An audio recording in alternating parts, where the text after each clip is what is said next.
My name is William Beck. I reside at 4581 Estes Road, Pullman, Washington. Okay. Thanks, Ryan. Mr. Mayor, council members, staff, ladies and gentlemen, thank you for hearing this appeal submitted by Leontina, Hormel. I direct your attention to the site and main floor plan on the screen. Please note that the auditorium composes a very substantial percentage of this plan. This appeal provides two separate but intrinsically linked options for the board's consideration. First, this appeal commends the council to reverse the decision of the Board of Adjustment, deny the current application, begin the process of amending the zoning code, and decide whether large-scale auditoriums and similar large-scale developments are appropriate uses in the Central Business District. Auditoriums and conference centers are not listed as permitted uses in the CBD under MCC 435B or conditional uses under MCC 435D. The appellant urges the council to address this omission. The basis for this appeal was identified in the comments of the City of Moscow's Public Works Department regarding this application. I quote, "Patrons of the auditorium will be reliant on public parking on the city streets, as are other businesses within the Central Business District. The proposed development will add competition with the patrons of other businesses and downtown residents for the available public spaces near the building during events in the auditorium.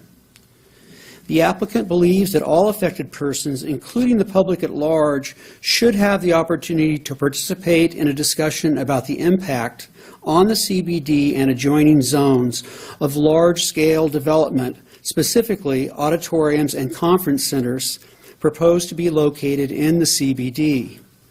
We ask the council to consider, if this decision by the Board of Adjustment is not reversed, will there be sufficient restrictions on this 680-seat auditorium's use day or night, weekends or weekdays, even during farmers market? This appeal also presents a second option for the council's consideration. The appellant commends the council to reverse the decision of the Board of Adjustment regarding off-street parking and incorporate the parking mitigation requirements consistent with the Moscow City Code.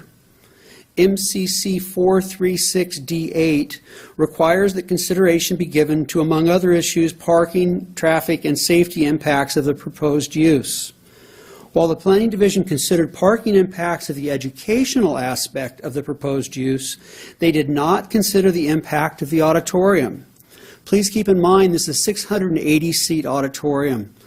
This is large. The impact of the auditorium should have been considered. This is implicit in MCC 465C1E, which recognizes that off-street parking must be provided for according to the schedule for an auditorium incidental to a school. The Planning Division used the parking schedule contained in MCC 465E to calculate mitigation required under the permit, and they did not include the impacts of the auditorium. Using the method adopted by planners, an additional 227 spaces would be required to mitigate the impact of the auditorium on downtown parking. Considering that the auditorium could operate concurrently or independently of NSA, it seems clear that a total of 274 off-street parking spaces should be required to mitigate the total cumulative impact of the proposed use. Thank you for your consideration of this appeal. I welcome any questions you might have. Thank you, Mr. Beck.